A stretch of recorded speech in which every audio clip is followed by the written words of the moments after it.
유튜브 86번가의 정광우 대표님 안녕하십니까? 네, 안녕하세요. 좀 전에 말씀했던 그 달력이 이겁니다. 이 달력이 되게 예쁘시겠어요.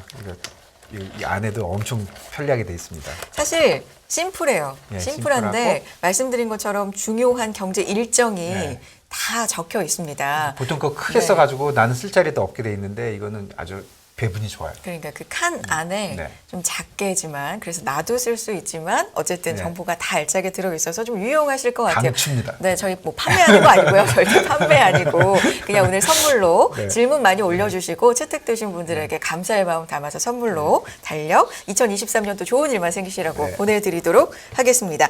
자, 정광우 대표님이 좀 긴장되실까요? 이제 후반부에 질문이 막 네. 이렇게 올라오면 제가 드릴 텐데 어떤 네. 질문이든 답해 주시는 거잖아요. 경제와 관련돼서.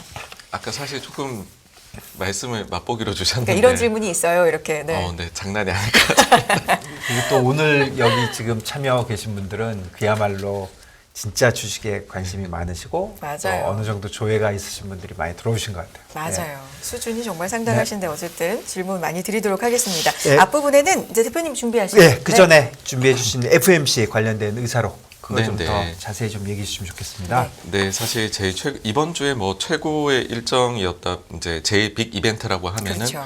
11월 FOMC 네. 의사록이 나와서 네. 실제 그때 당시 분위기가 어떠했느냐 이거를 네. 말하는 거다라고 이제 생각을 하는데요.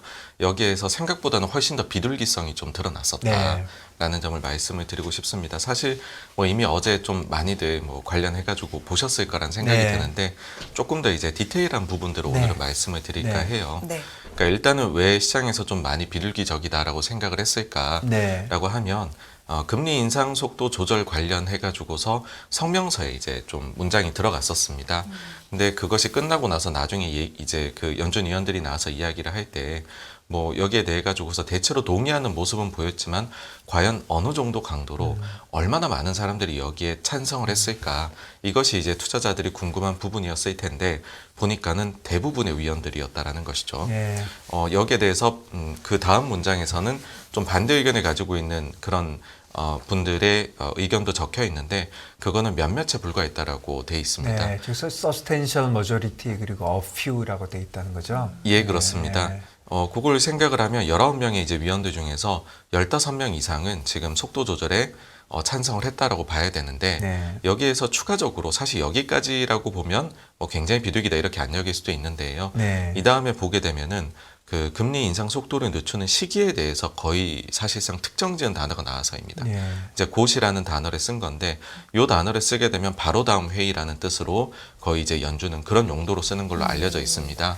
그러다 보니까는 12월 회의에서 속도 조절하는 것, 그러니까 0.5겠죠. 예. 여기에 대해서 대부분의 위원들이 지금 찬성을 하고 있구나라는 네. 것이 이제 여기서 드러나니까는 이것은 비둘기적이다. 예. 이렇게 우선은 받아들여졌던 것 같습니다. 그리고 50bp로 가는 게 거의 확실하다고 보는 거죠. 예, 그렇습니다. 네. 그런데 이제 이날 요것이 이제 그 의사록이 나오기 직전까지만 해도 뭐 예를 들어서 국제 선물 시장이나 이런 데서 반영된 금리 인상의 경로를 보면 다음 회의에서 50bp 인상은 한 75%, 그 다음에 75bp 인상을 여전히 한 25% 정도로 보고 있었거든요. 네. 그러면은 가격 반영도 아직 좀 덜 되었다라고 네. 봤을 때는 역시나 또 그런 점까지 가격까지 고려하면은 더더욱이나 비둘기적이었다. 뭐 이렇게 말씀을 드릴 수 있을 것 같습니다. 네. 그리고 그 다음에는 또 한 가지 이제 투자자들이 궁금해했던 이제 그 포인트로 줬던 것이 최종 금리 수준에 대한 것이었을 것 네. 같아요. 이날 파월 의장이 나와서 속도보다도 최종 수준에 대해 가지고서 좀 더 집중을 해달라고 여러 차례 얘기를 했었고 네. 거기에 대해서 특정 직지는 그날 안 왔습니다. 이제 9월달 대비해서는 좀 더 높아졌다라고만 했지. 네. 그래서 그것이 정말 5인지 5.25인지 얼마인지에 대해서는 얘기를 안 했거든요. 네. 그래서 여기에 대한 힌트도 좀 우리가 알아볼 수 있을까라고 봤었는데 일단은 많은 위원들이 연방기금 금리의 최종 수준이 어디까지 갈지에 대해 갖고서 그러니까 상단을 좀 열어놓은 듯한 말을 하기는 했습니다. 그러니까 상당한 불확실성이 있다. 향후 데이터를 보고서 결정을 하겠다라는 말로 들리고요. 그런데 이제 그 다음 멘트가 조금 이게 논쟁적인 지금 단어입니다. 지금 뭐 그 분석하는 분들 사이에서도 상당히 논쟁이 있는 것인데 보통은 연준에서 의사록을 쓸 때 숫자를 특정을 짓거든요. 네. 그러니까 뭐 many라든지 most라든지 뭐 several 아니면 a few 이렇게 해서 좀 숫자를 some 이런 거를 쓰는데 various라는 단어 자체는 사실은 그 숫자가 굉장히 많았다라고 하면 most라는 단어를 썼을 것 같아요. 아니면 위에 보시듯이 substantial majority 이런 단어들이 있거든요. 근데 이를 쓰지를 않고 이게 다양한이라고 쓰는 경우는 그 의사록에는 별로 없는 겁니까? 예. 이런 경우에는 보통은 이제 그 성향을 가리지 않고라고 해석은 하는데 근데 그 숫자가 대단히 이제 뭐 이렇게 대다수라고 보기에는 그 숫자까지는 미치지 못하는 이런 식으로 저희가 생각을 하거든요. 그래서 그거보단 좀 작은 숫자다. 예. 그렇네요. 그렇다라고 하면은 이 위원들이 그다음 나오는 이제 문장이 이전 예상보다 금리 이제 최종 금리 수준에 대한 게 약간 더 높아졌다라고 얘기를 했거든요. 예, 그러니까는 여기에 크게 동의하지 않는 사람도 일부는 존재한다라는 뜻일 것이고 그렇다라고 하면 이제 12월 FOMC에서는 점도표를 찍게 될 건데 거기에서 또 우리가 이것이 과연 어느 정도에 찍힐지를 이제 봐야 된다라는 것이죠. 그러니까 그날 파월이 말한 만큼 그러니까 얼마 정도까지 훨씬 더 올릴 거냐 여기에 대해 가지고서는 지금 논쟁이 있다.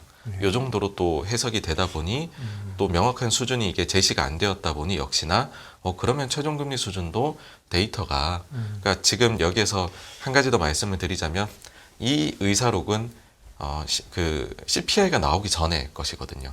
근데 CPI가 예상보다 낮게 나왔잖아요. 네. 그러니까 그걸 봤다라고 하면 그러니까는 그걸 보기 전에도 이 정도로 비둘기성을 보였는데 그러게요. 예, 그런 이제 낮아진 CPI 데이터까지 봤으면 이것이 얼마나 더 바뀔 수 있을까를 고려를 해보니 종합적으로 보았을 때는 상당히 비둘기적이다.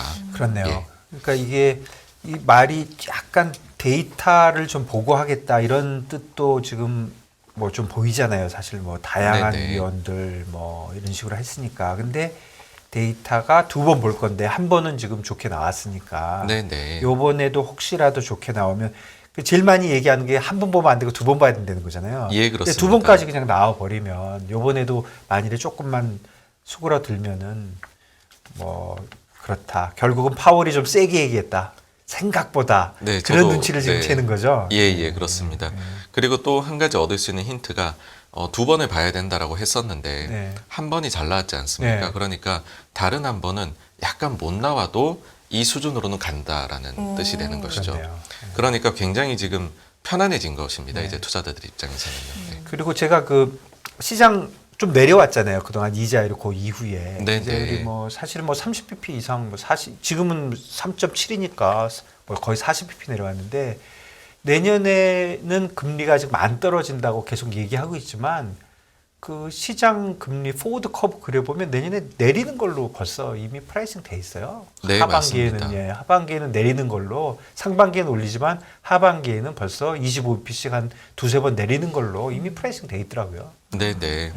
사실 거기에 또 영향을 준 것이 결국엔 블라드가 좀 매파성을 드러내기 위해서 테일러 준칙을 가져온 것 같긴 했는데 네, 그거 문제 많다고 저번에 설명했잖아요. 근데 오히려 그것이 그렇게 돼버리면 하반기에 진짜 인하하는 것 아니냐라는 네. 논쟁에 이제 그 최강 지금 매파로 분류되고 있는 블라드가 그걸 가지고 와버리니까 오히려 그 논쟁에 좀 불을 지펴버린 것 같고요. 네. 그것과 연계해서 말씀드리면 지금 자료를 한번 봐주시면 네. 의사록의 다른 곳에서도 좀 비둘기 성향이 느껴지는 곳들이 있었습니다. 예. 그 뭐 인플레이션과 더불어 가지고서 고용이 뜨겁다라는 거. 네. 그래서 임금 인상의 속도가 얼마나 빠르게 둔화될 수 있느냐 이것도 이제 인플레이션이 과연 뿌리 내릴 것이냐 말 것이냐 여기에 대한 주요한 이슈이지 않습니까?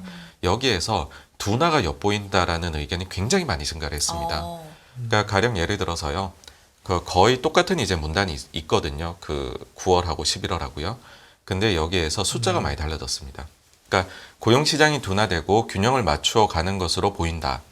여기에 대해 가지고서 9월 A의 의사록에서는 몇몇 위원들이 이렇게 보인다라고 얘기를 했었는데 이번에는 많은 위원들이 보인다라고 숫자가 바뀌었고요. 썸과 매니는 상당히 좀 예, 온도차가 예. 있네요. 네. 다음으로 임금하고 물가 나선 현상 이것이 이제 그 임금 인상발 물가 인상으로 전이되는 것 이걸 말하지 네. 않습니까? 근데 이 가능성에 대해 가지고서도 지난 회의에서는 많은 위원들이로 표현이 됐었는데 이번 회의에서는 몇몇 위원들이로 숫자가 많이 낮아졌습니다.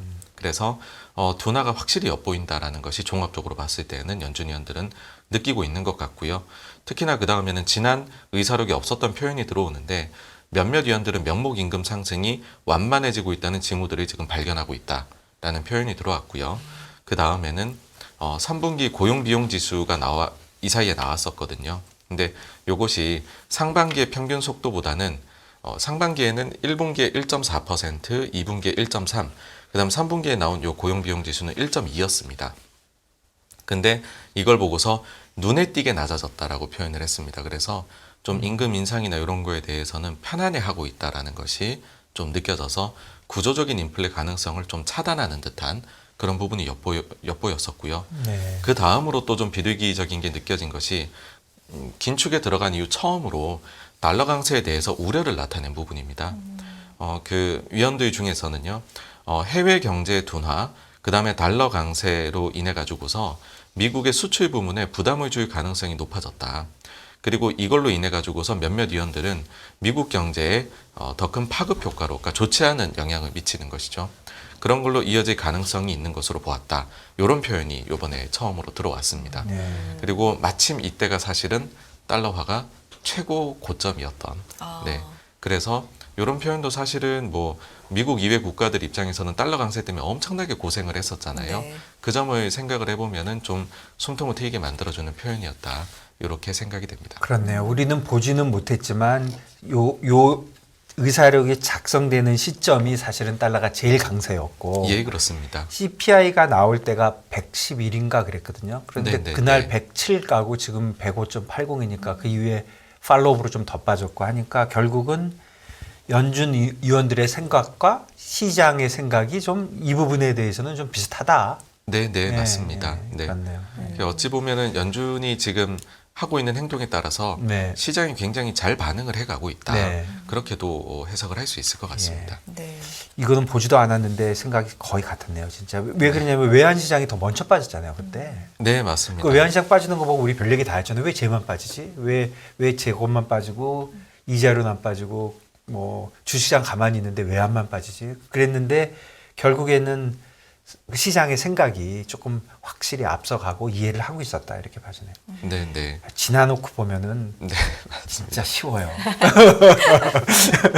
그때는 이런 소리 한마디도 못했는데. 네, 그러니까요. 맞습니다. 네. 네. 이번 의사록의 전반적인 경향이 뭐 비둘기다라는 거는 이제 많이들 알고 있고 오늘 대표님이 정리해 주시니까 더 좀 와닿는 것 같아요. 근데 이게 좀 노골적이다까지 느껴지는데 그렇게 네. 좀 생각을 해봐도 되겠습니까? 시장에서? 네, 피봇에 대한 기대감이 조금 더 많이 높아질 것 같고 네, 네. 그런데요. 그러니까 연준에서 확실히 그 전략을 바꾸었다라고 네. 생각을 하는 것이요. 그러니까는 75bp를 네 차례나, 그러니까 지금 80년대 초반 이후로는 가장 빠른 속도로 사실 그럼요. 긴축은 네, 해왔거든요. 그러면은 여기에서는 만약에 인플레이션이 향후에 또 예상보다 높게 나온다라고 하면 그러면은 뭐 0.5%씩을 계속 올려 나간다든지 그렇게도 할 수 있는데 일단은 75bp를 이렇게 아주 크게 인상해 나가는 거는 이제는 조금 전략은 수정을 하자라는 데에 전체적인 동의가 있는 것이 아닌가라고 생각을 하고요. 그래서 이제 뭐 좀 느리게는 하지만 만약 높게 나오면 더 오래 올리겠다. 근데 만약에 그 사이에 데이터가 잘 나와서 인플레가 내려가게 되면은 그러면은 빠른 속도로 이걸 중단해 나갈 수도 있다. 이런 거를 이제 뭐 명확하게 그러니까 방향 전환을 했다라는 걸 알린 것 같습니다. 그렇네요. 향후를 좀 생각해 보면 저는 그냥 단순하게 좀 생각을 해보면 이번에 만일에 50을 내리게 되면 어쨌든 75가 50 된 거잖아요. 오랜만에. 네네. 그래서 한번 조금 안도를 할 것 같고 그리고 그 다음에도 또 25가 되지 또 50이 될 가능성은 지금 예상은 없으니까 일단 75가 50 되고 50이 25 되고 그다음에 25가 지금 월스트 케이스에 한 3번 한다는 거잖아요. 한 네, 2번 네, 아니면 네. 3번. 그렇게 하다 보면 3월, 4월 가고 그러면 지금은 내년이나 돼야 낮추겠다고 하겠지만 또 사람들 금년에 낮출지도 모른다는 얘기 이제 계속 해야 될 거고 벌써 시장은 벌써 낮추는 걸로 프라이싱도 막 돼 있고 네, 유로 네, 달러는 네. 다 프라이싱 돼 있고요. 이런 상황이라면 결국은 금년 내내 짓눌렀던 인플레이션 피크아웃, 잘 모르는 인플레이션에서 경기 침체로 넘어갈 것 같은데 포커스가 네, 네, 이렇게 맞습니다. 되면 시장은 네. 어떻게 되는 겁니까? 그러니까 이제 그 걱정이 항상 네. 참 끊이지 않는 것 같습니다. 네, 주식시장에서는 예, 예. 뭐 그 이번에도 실제로 의사록에서 그 연준의 이코노미스트들이 네. 처음으로 이제 침체에 대해 언급을 했고요. 네. 침체 가능성을 절반 정도로 내년에 네. 그렇게 아주 명확하게 이야기를 했습니다.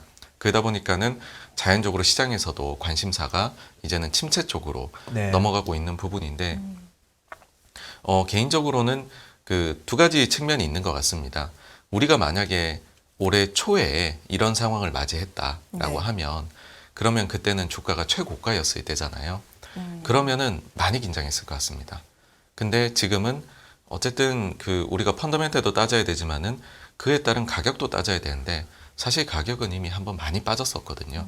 그러니까 우리가 그 침체가 온다라는 것을 미리 생각을 하고 주가는 과거에 경기 침체가 왔을 때 평균적으로 빠지는 수준을 한 번은 하락을 했다라는 가격 반영이 됐다라는 거고요.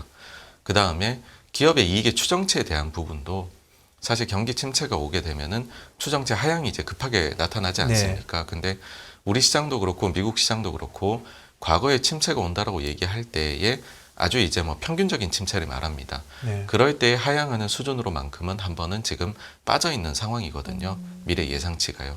네. 그렇다라고 하면 사실 이거는 침체가 아주 깊은 침체. 그러니까는 네. 우리가 침체 중에서도 아주 심각한 그런 이제 그동안에 몇십 년 동안 쌓여온 문제들이 터지는 그런 침체들이 있지 않습니까? 네. 네. 그런 것들이 온다라고 하면 여기에서 추가 하향의 여지는 분명히 있습니다. 그런데 그것이 아니다라고 하면은 가격 반영이 한 번 되었고 그러면은 좀 편안하다라는 것이죠. 지금 가격 문제도 결국은 이제 그 어닝 추정치와 그다음에 이제 멀티플인데 어닝 추정치가 아직도 정신 못 차리고 반영 안 돼 있다 그런 사실 코멘트들도 많이 지금 보이는데 네네. 그런 건가요? 뭐 어떤 건가요? 지금 보시면은 내년도 이제 S&P 500 네. 그 주당 순위 기준으로 봤었을 예. 때 원래 이제 이런 문제가 되기 전에 네. 지난 한 5월이나 이럴 때는 250 조금 넘어까지도 예상이 네. 되었었거든요. 근데 지금은 한 230 정도로 10% 정도 내려왔습니다. 네. 그런데 그 이제 아주 안 좋게 보는 제일 안 좋게 보는 베어가 지금 뭐 뱅크 오브 아메리카 네. 이런 데에서는 200 정도로 보고 있습니다. 그러니까 사실 어떻게 보면 추가적으로 10%. 이제는 내려갈 룸 한 10% 정도. 10%. 예. 그러니까 10% 정도는 반영이 됐고 거기는 이제 깊은 침체를 얘기를 하는 건데 그러면 이익이 한 10% 정도 더 빠질 수도 있다라는 것인데 그러면은 우리가 이미 주식이 한 30% 빠졌다가 살짝 반등을 한 거지 않습니까? 한국은 더 빠졌다 반등을 예. 했고요.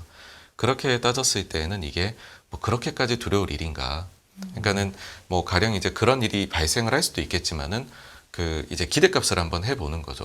이익 추정치가 10% 추가 하향될 것하고 네. 여기에서 바닥을 잡고서 회복을 할 경우하고 그랬을 때 기대값을 해보면은 지금은 충분히 플러스 값이 나올 수 있는 네. 상황이다라고 그렇겠네요. 저는 뭐 생각을 그 합니다. 멀티플도 좀 내려간 거잖아요. 예, 그렇습니다. 사실 멀티플이라는 건데 사실은 그 뭐라 그러죠?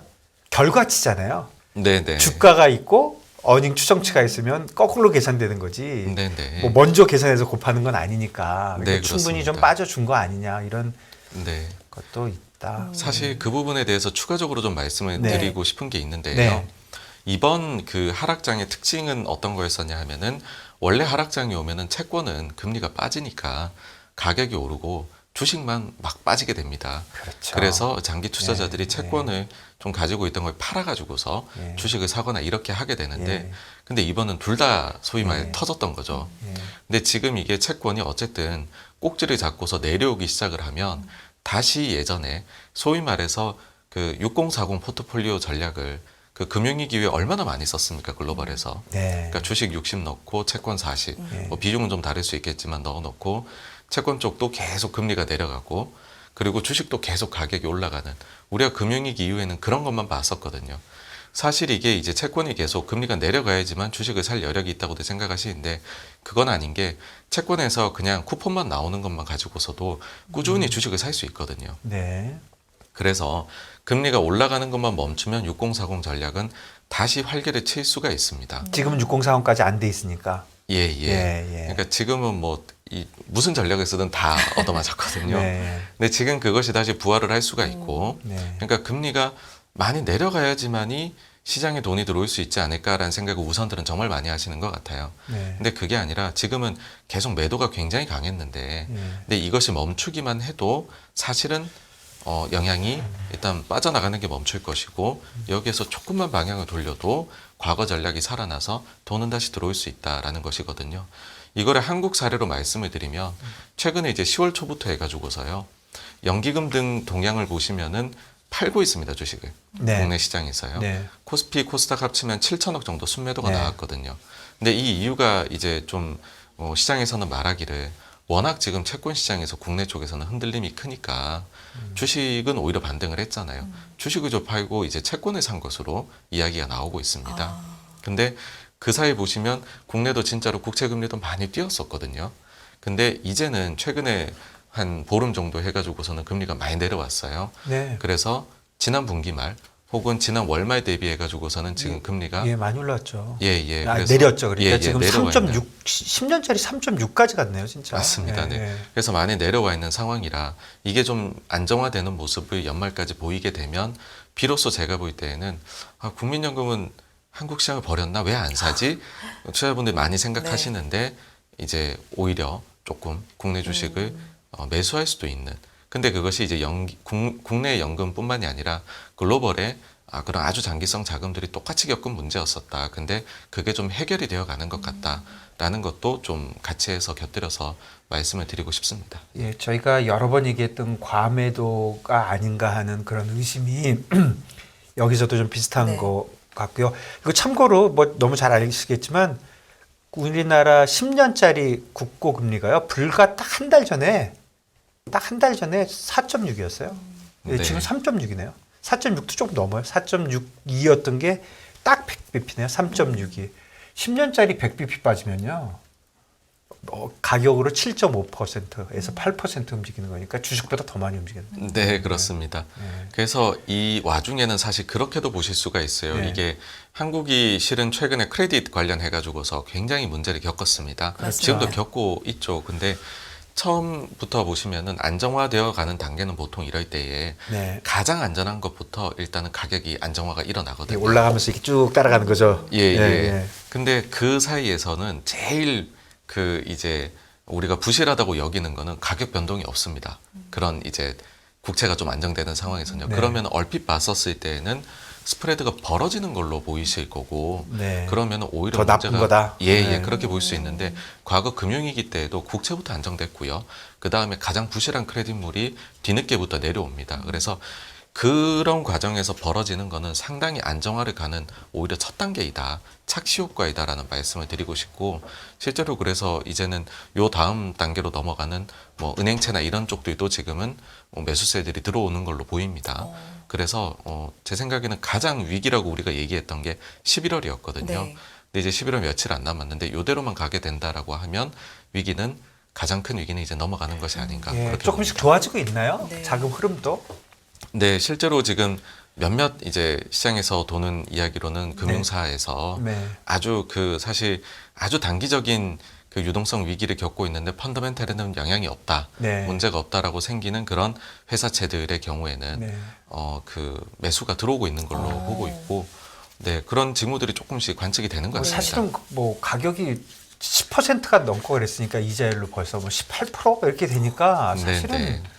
또 쇼텀이고 살만한 레벨인데 다만 이거는 뭐 금리 그러니까 가격의 문제가 아니라 그냥 아예 돈이 없는 걸로 네. 그렇게 생각이 되는데 그런 쪽에서 풀린다면 가격은 쉽게 움직일 수도 있다. 네, 그리고 계절성도 마지막으로 하나 그 채권 시장 네. 말씀을 드리고 싶은 게 원래 연말로 갈수록 자금이 좀 빠져나갑니다. 네. 네, 그리고 반대로 이것이 이제 연초가 되면 다시 들어오거든요. 네. 그래서 이제 11월이 어쨌든 그래서 그러다 보니까는 이런 모든 게 겹쳐서 가장 위기일 것이다라고 그래서 시장이 봤던 거고요. 연말까지 요것이 조금이라도 안정화되는 모습을 보이면 내년 초에는 생각보다는 빠르게 이게 더 안정화가 될 수도 있다. 그렇겠네요. 라는 점도 좀 그런 계절성도 말씀을 드리고 싶습니다. 벌써 11월 25일이니까 그러니까요. 뭐 11월 얼마 남지도 않았어요. 그러니까 내년에 그냥 느낌적으로는 그냥 이자율이 어쨌든 좀 안 오르는 쪽으로 속도가 줄고 미국도 또 한국도 어제 금통위도 은근히 비둘기적이었잖아요. 은근인가요? 네. 확실인가요? 어쨌든 대놓고 예, 대놓고 비둘기적으로 했으니까 미국, 네. 한국 다 이자율이 들어오르기 시작하네. 그러면 그냥 일반 투자가들 입장에서는 그래? 그러면 뭐 전에는 겁나서 못 샀던 채권 뭐 그런 얘기도 나올 것이고 사실은 채권은 이미 어느 정도 돌아섰다는 느낌도 듭니다. 네, 네. 100bp가 빠졌으니까요. 네, 짧게 그 금통위 말씀을 드리면 네. 왜 이제 그 비둘기적이었다라는 이야기들을 사람들이 하느냐라고 네. 하면 일단 사실 25bp 인상은 뭐 거의 다들 예상을 했었던 그렇죠. 건데 네. 향후가 어떻게 되느냐에 힌트를 좀 얻고 싶었던 거거든요. 네. 근데 일단 소수 의견이 없었고요. 그러니까 보통 이제 소수 의견으로 이거를 표현하시는데 만장일치였었고 네. 그다음 내년도 하고서 향후에 인플레 전망을 약간씩 낮춘 거 네. 그리고 최종금리 수준에 대해 가지고서 이야기를 하는데 최빈값이 일단은 3.5로 똑같이 그러니까요. 그 전에 얘기하고 나왔다는 저번에 거에서 3.5가 최종금리 연말금리야 그 최종금리야 질문 갖고 엄청 네, 궁금해하셨잖아요. 네. 아니요 답을 확실하게 안 하니까 그랬는데 맞았네요 최종금리네. 예, 예. 그러다 보니까는 뭐 시장에서는 궁금했던 게 다 풀려버린 이제 비둘기적으로요. 네. 3.5면 진짜 뭐 바로 코앞인데요. 뭐. 네. 네, 3.5 면. 네. 심지어 3.25를 말씀하신 분도 한 분이 계셨기 때문에 이제 끝났다라는 거거든요. 그러면은요. 네. 그래서 다시 또 얘기하면 5.25까지 되면은 1.75의 차이가 나는 건데 네, 네. 지금 이런 분위기로 가면 뭐 1.75면 어때 이렇게 나올 수도 좀 있는 분위기네요. 예. 네, 네, 환율에 그렇습니다. 대해서 좀 안정이 돼가고 있으니까 네, 네. 전체적으로 네. 시장이 어쨌든 굉장히 급속하게 좀 안정돼 간다 이런 네, 느낌이 네. 좀 드네요. 그런 분위기를 일단 FOMC 회의로 비롯해서 고용시장 얘기 여기서 나온 여러 가지 이야기 통해서 좀 살펴봤고요. 이제 좀 질문 좀 해드려 볼까요? 뭐 시간이 상당히 많이 남았는데 네. 벌써부터 할까요? 근데 질문 상당히 많아서 그러면서 할까요? 아니면 예. 질문 조금 몇 개 더 아니요. 하시고요. 네. 하나 혹시 고용 예. 시장에 대해서 좀 네, 네. 고용이 지금 이제 다른 거는 좀 이제 이해가 좀 되는데 네, 네. 고용은 저는 그냥 개인적으로 그 뭐 미국에 사는 사람들도 뭐 가끔 뭐 통화도 하고 그러니까 미국에 지금 사는 일반적인 직장인들의 걱정은 하나예요. 잘릴까 봐. 네, 지금 네. 예.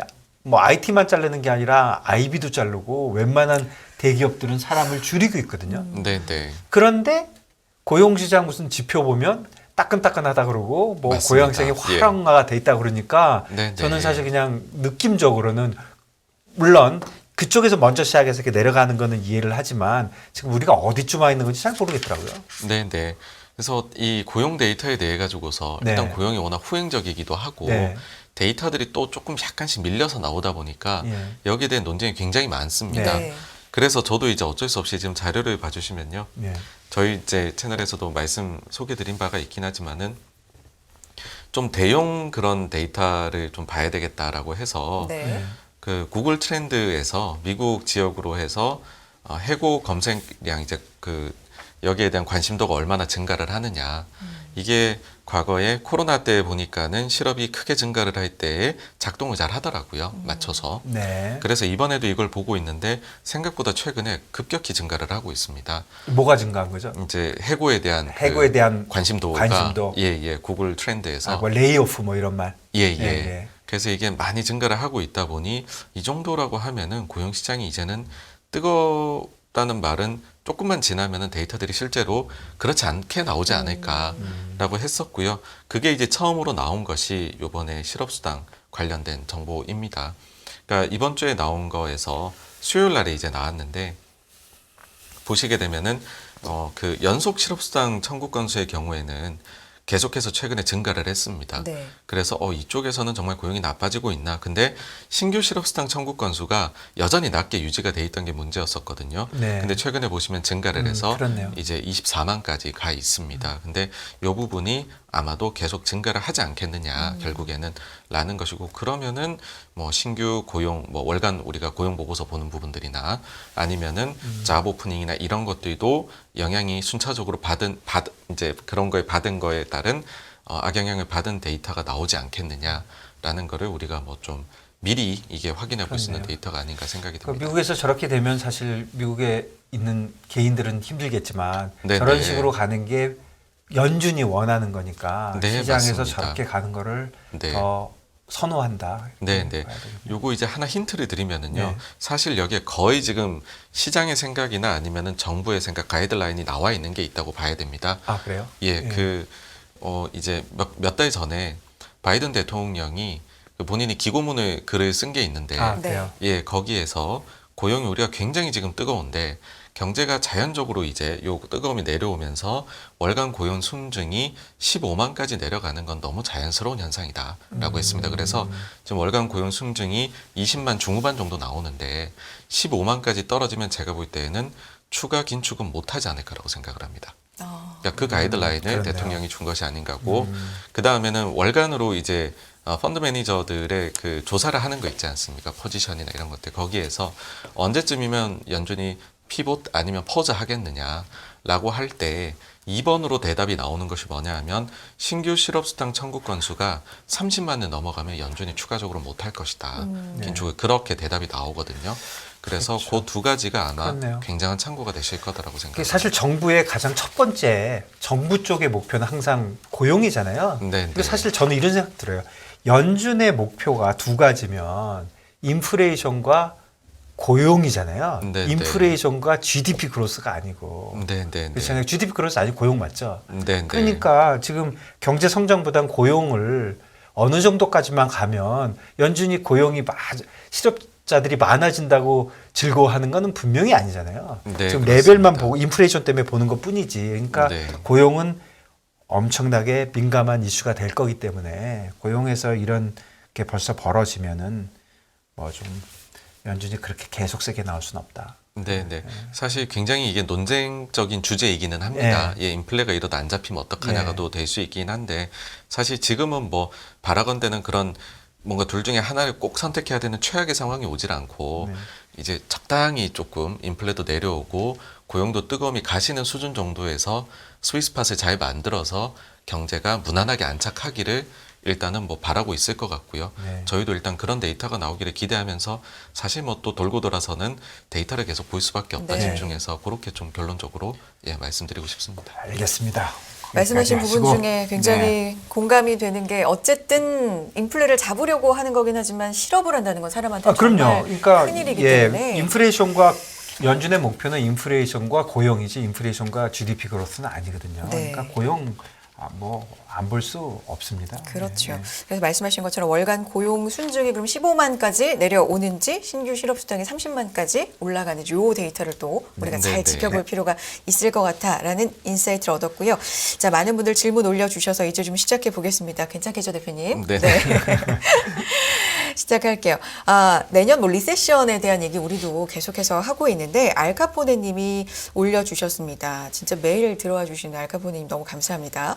전대미문의 코로나 돈풀기를 다시 정상으로 되돌리려면 상당한 큐티, 긴축이 필요하고 리세션이 불가피하다고 생각하는데 그런데 금리를 몇 번 올리고 인플레이션이 강하다가 내년에는 리세션이 아닌 약한 성장이 예상된다고 합니다. 대표님도 내년에 리세션이 안 올 것으로 없을 것으로 생각하시는지 이런 부분 질문 주셨는데 어떨까요? 리세션에 대한 의견입니다. 네네. 저는 뭐 이 그 리세션 중에서도 마일드 리세션 정도이거나 아니면 간신히 비켜가는 수준이지 않을까를 일단은 기본 가정으로 생각을 합니다. 이제 그렇게 보는 이유는 사실 이 부분은 어떤 가정을 가지시냐에 따라서 완전히 다르실 텐데 제가 가지는 기본 가정은 어떤 거냐면 인플레이션이 생각보다는 빠르게 좀 내려가지 않겠느냐. 그러니까는 인플레 요인이 이 수요로 견인되는 게 있을 것이고 공급망 차질 때문에 견인된 게 있을 텐데 네. 생각보다 이번에 공급망에 따른 것들이 컸다는 걸로 전 생각을 하고요. 그럼 이 부분들은 다 사라질 것이다. 그러면은 생각보다는 좀 빨리 내려올 것이다. 그렇다라고 봤었을 때 우리가 뭐 정말 뭐 80년대 초반처럼 과도한 긴축은 하지 않아도 될 것이고 그러면은 경제 자체가 요 정도 수준에서 우리 예상 수준에서 정도 긴축해서 끝난다라고 하면은 좀 버틸 수 있는 체력이 있지 않을까인데 그 체력의 근본이 이제 되는 것은 아무래도 미국이 어쨌든 고용이 그래도 좋거든요. 그러니까 너무 흉하게 이번에 그 침체로 가진 않는 것 같아요. 그러니까 침체로 갈 때 고용이 막 갑자기 엄청 안 좋아가지고 실업자가 넘쳐나면 모든 면에서 정말로 깊은 침체가 올 수도 있는 위험이 있는데 이제 역설적인 것이죠. 고용이 조금 누그러져야 되는 건 맞지만 너무 안 나쁘다는 게 오히려 지금 조금 다행으로 다가오는 그게 있는 것 같고요. 그 다음에는 사실 돈 풀기를 다른 나라들이 하기는 어려운데 중국이 그동안엔 좀 엇박자를 탔었거든요. 네. 근데 지금 중국의 상황이 돈을 풀 수밖에 없는, 그러니까 부양책을 쓸 수밖에 없는 상황이고 중국이 이제 글로벌 경제에서 차지한 비중이 많이 그 사이 커졌으니까 여기에서 성장을 뭐 지금 하강만 막아줘도 다른 나라들 입장에서는 조금 성장 내려가는 쪽에서 숨통이 트이지 않을까라고 생각을 합니다. 예, 중국이 벌써 돈을 풀었죠. 네. 그 예, 이자를 예, 낮추고 하고 있으니까. 그렇죠. 네. 이어서 마찬가지로 경기 침체에 대한 내용인데 에디방님과 알프레도님의 질문을 한꺼번에 드려도 될 것 같고 이미 답변 중에 좀 나온 것 같기도 하고요. 최근 금리 인상 속도를 늦춘다는 뉴스가 계속 들리는데 현재 금리 이상 수준이 계속된다면 여러 곳에서 부작용이 나타나게 될 것 같은데 경기 침체를 피하거나 연착 요구를 할 수 있을지 궁금하다. 내년 경기 전망 여쭤봐 주셨고 알프레도 님도 향후 키워드는 정체인데 이게 얕으냐 깊으냐의 문제인데 그걸 결정하는 요인은 뭘까요? 질문 주셨는데 앞서서도 좀 어느 정도 말씀해 주셨는데요. 조금 더 예, 예. 간략하게 정리한다면? 네. 네. 그러니까 지금 금리 수준에 대해 가지고서 사실 이 질문에는 그게 녹아 있는 것 같아요. 이 정도만 올리고서 끝이 날까?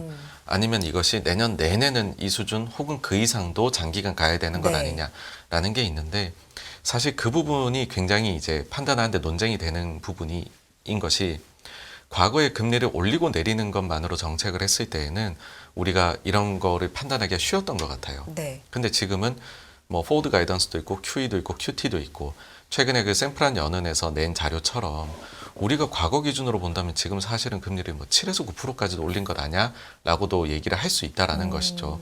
그러니까는 사실 이 부분을 모른다라는 게 큰 것이고 그래서 금리를 유지하겠다라는 말은 연준이 했지만 만약 그 사이에 QT를 멈춰버린다든지 해버리면 그것 자체로도 상당히 또 완화적으로 확 내려오게 될 수도 있는 부분이거든요. 그래서 이 부분의 영향력을 여전히 우리는 실험적으로 바라봐야 되는 것이고 현실에서 그냥 트라이얼 에러로 해나가는 것 뿐이거든요. 그랬을 때에 최악의 상황으로 가지 않도록 만들기 위해 연준도 최선을 다할 것이고 그러니까 거기에 맞춰 정책들이 조절이 될 것이다라는 것이죠.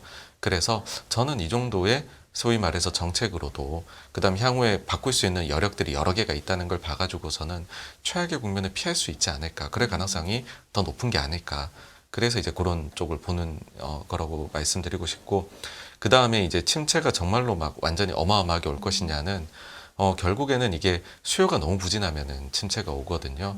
그래서 만약 실업이 급증을 해버린다라고 하게 되면은 제가 볼 때는 가장 이게 큰 그 이제 경고음일 것 같아요. 그리고 반대로 보게 되면 기업들 입장에서는 어느 정도 인플레가 있는 상황에서는 좀 화폐 환상의 효과가 나기 때문에 생각보다 이익이 방어가 꽤 잘 됩니다. 네. 그러니까 70년대 이익이 그렇게 나쁘진 않았었거든요. 근데 금리가 너무 많이 올라가니까는 할인율이 이제 자산에 대해서 내려가서 주식 시장이 흔들렸던 것이지 이익이 그렇게까지 흔들리지는 않습니다. 그래서 저는 뭐 제일 집중해서 본다면은 실업이다. 네, 그렇게 봅니다. 진짜 실업 문제는 실업. 그렇네요. 실업이 지금 너무 올라갈까봐 네. 그게 경기 침체의 가장 큰 걱정인데 지금 당장 바라는 거는 실업률이 빨리 올라가서 인플레이션. 예, 인플레이션 잡았으면 네. 좋겠다. 그런 상황이고 지금 말씀해 주신 것 중에 저도 굉장히 동의하는 거는 네. 내년에는 지금 사실 이자율을 보면은 제가 뭐 5.25, 5.0, 3.5 뭐 막 맨날 계산해 보잖아요. 그다음에 퓨처스에서도 내년부터 벌써 빠지는데 막 이러고 있는데 네.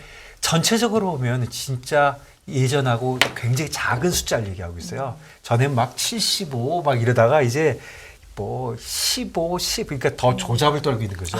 결국은 컨센서스가 있는 거잖아요. 네, 그렇습니다. 네, 그러니까 네. 지금 말씀해 주신 대로 그거보다도 다른 정책적인 수단이 더 비슷하게 큰 게 있잖아요.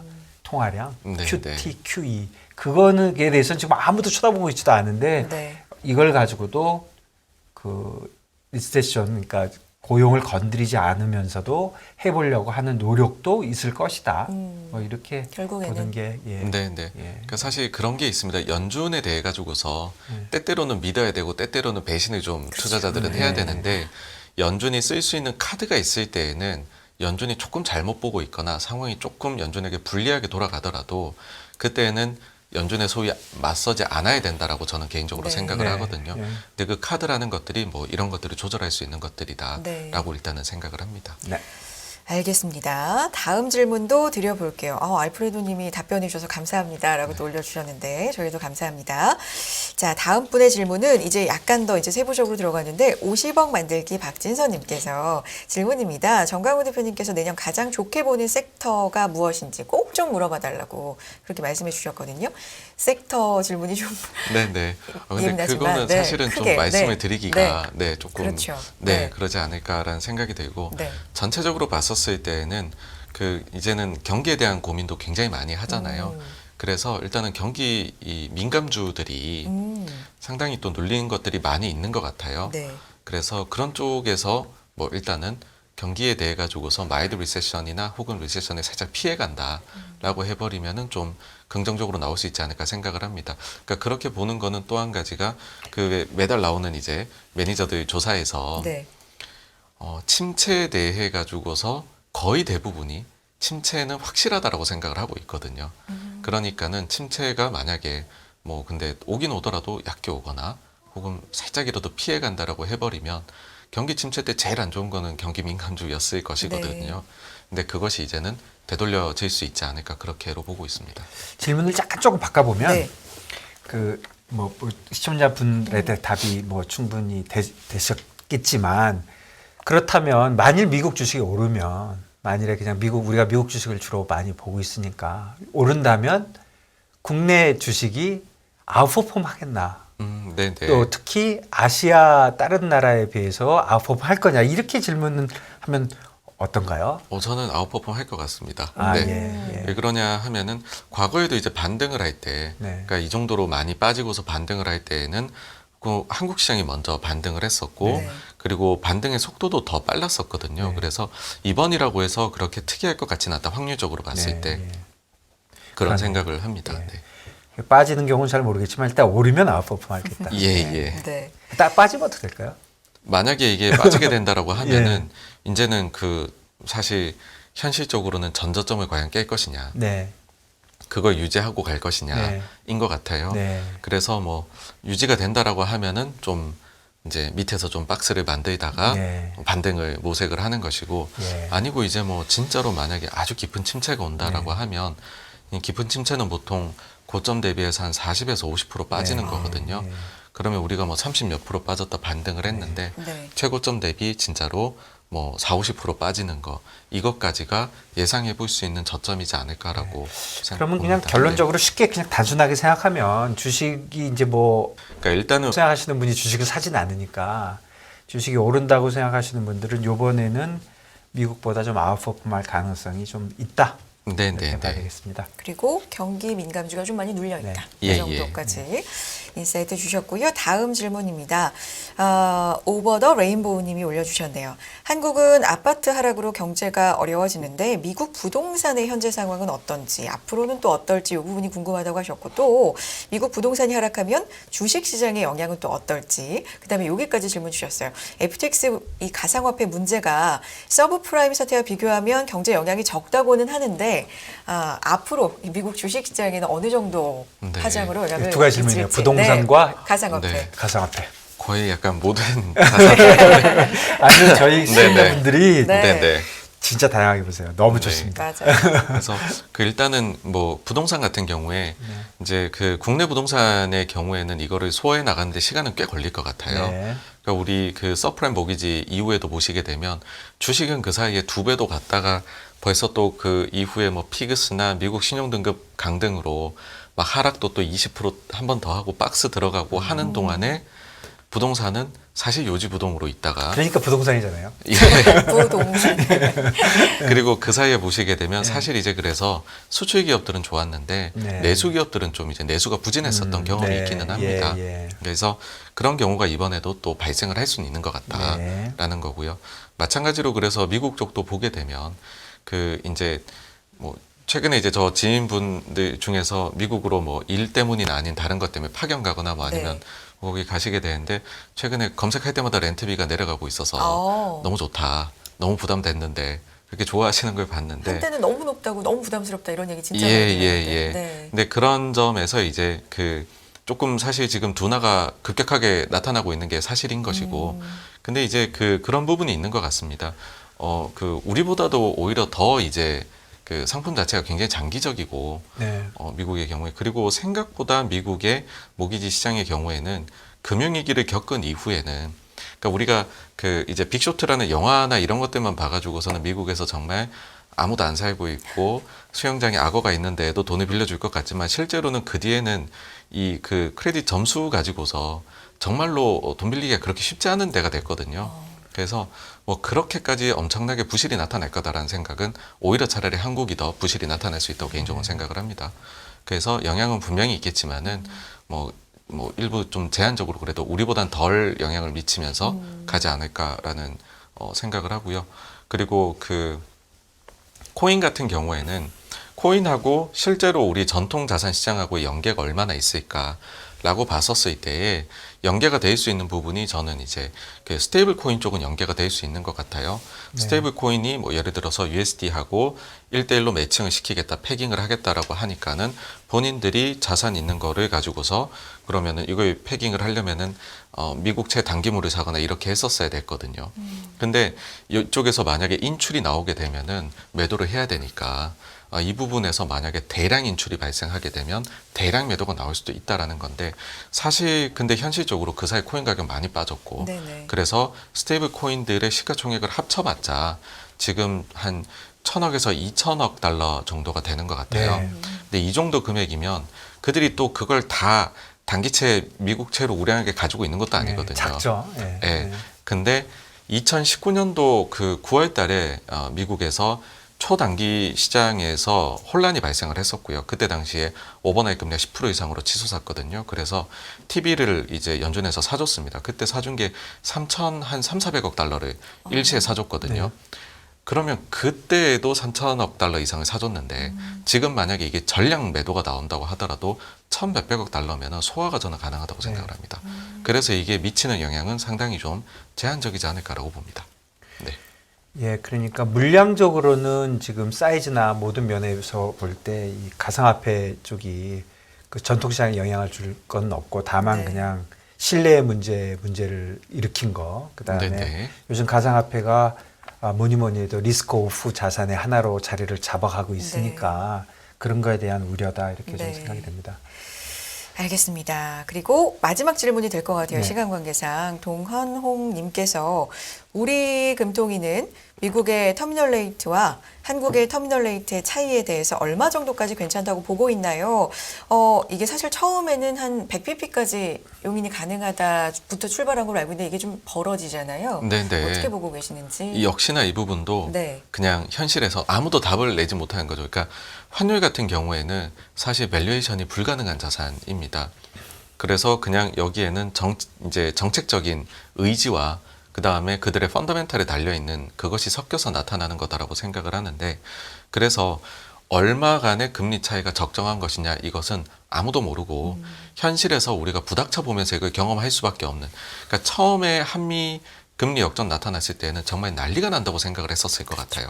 근데 그 뒤에 한 번 역전됐을 때 괜찮았고 두 번째 역전될 때는 그러니까 사람들이 겁을 먹지 않았고 세 번 되고 나니 이제는 100에서 125 정도까지는 괜찮아라는 생각까지도 이번에는 하고 있는 거잖아요. 그러면은 150은 어때? 175는 어때? 그건 겪어봐야 아는 것 아닐까라는 생각이 있을 수 있다 보고요.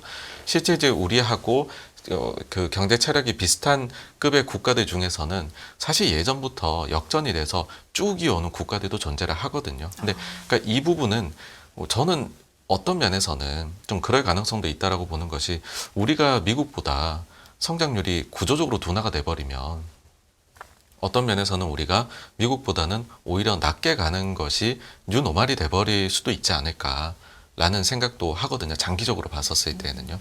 그러니까 우리가 워낙 그 고령화 문제가 심각하지 않습니까? 그런 걸까지 생각을 했을 때 사실 얼마 차이가 적정하다라는 거는 저희가 계산으로 나올 수 있는 게 아니라고 네, 뭐 보고요. 이론적으로 보면은 저희가 그러니까 우리가 성장이 낮으면 네. 더 낮게 갈 수 있는 거죠. 예, 사실은. 예. 그래서 그 부분에 있어서는 뭐 이게 그러니까 이게 속 시원한 대답을 못 드리는 게 너무 네. 죄송스럽기는 한데요. 그냥 이제 현실을 보면서 갈 수밖에 없고 어제 시장 반응을 봐서는 실은 우리 이제 그 한국은행에서는 상당히 비둘기적으로 이야기했는데 외환시장은 원화 강세를 강하게 반영을 해줬다라는 측면에서는 한국은행 측면에서 굉장히 숨통이 트이겠다. 예, 추가적으로 조금 더 비둘기적으로 차이가 그렇죠. 벌어져도 괜찮겠다라는 생각은 들었을 것 같습니다. 그렇죠. 네. 이거를 벌리면 외환 쪽에 나쁜 영향이 올까 걱정을 하는데 시장이 반응이 반대로 나오고 또 우리 시장 끝나고 해외에서도 더 내려가고 있거든요. 네. 그러니까 네, 네, 해외에서도 네. 긍정적으로 보고 있기 때문에. 네. 근데 예전에 그런 일이 있었어요. 한 10년, 15년 전에 금융상품 어떤 거 우리 파는 적이 있냐면요. 네. 달러 이자율보다 원화 이자율이 밑으로 내려가면 네. 뭐 얼마를 주겠다 이런 상품이 크게 나왔어요. 네. 왜냐면 아무도 그렇게 생각하지 않으니까. 네. 네, 네. 그래서 그게 엄청 팔렸거든요. 네. 결과는 물론 내려가가지고 그 샀던 사람들 별로 안 좋았어요. 그랬는데 그게 네. 엄청나게 팔렸는데 네. 요즘도 똑같은 거죠. 그러니까 지나놓고 나면 네. 견딜 수 있다. 이런 네, 생각이 네. 듭니다. 알겠습니다. 여기까지 듣겠습니다. 오늘 실시간 답변까지 정말 고맙습니다. 유튜브 86번가 정광우 대표님이었어요. 고맙습니다. 감사합니다.